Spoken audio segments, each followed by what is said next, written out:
पावणे 4 कोटी जाल्ली आसा, पूण सरकाराक ताच्या बद्दल तावना, कारण रस्ते हे विकासाचे अत्यंत प्रमुख साधन असता।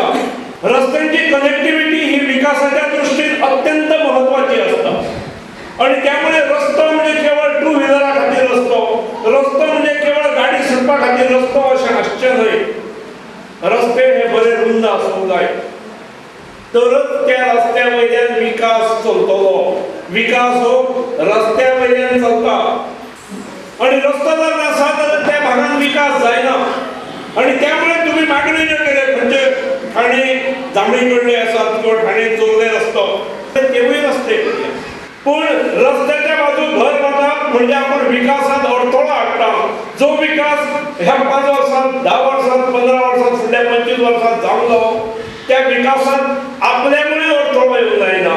त्यामुळे बांदणाऱ्यान हो विचार करचो आणि जे पंचायतीत लोकप्रतिनिधी असतात, कोण सरपंच आसा, डेप्युटी सरपंच आसा, पंच आसा, त्यांची ही अत्यंत जबाबदारी, मोठी जबाबदारी असते। आज भयंकर सांगणार जाल्ले आसा, अनेक रस्ते जाल्ले आसा।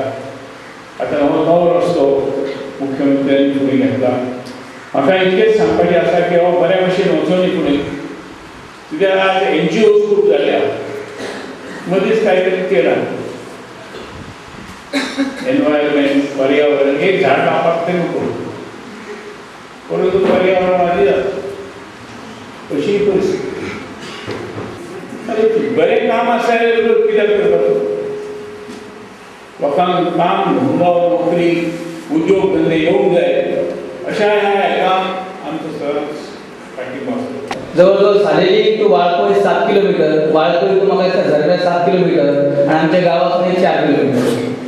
म्हणजे जवळजवळ जे अंतर 20 किलोमीटर आहा ते अंतर अवघे 3 किलोमीटर ते 3.5 किलोमीटरान आम्ही आता सालेली, ताबे आणि झरमेगाव ह्याचो स्वाद घेऊ शकता।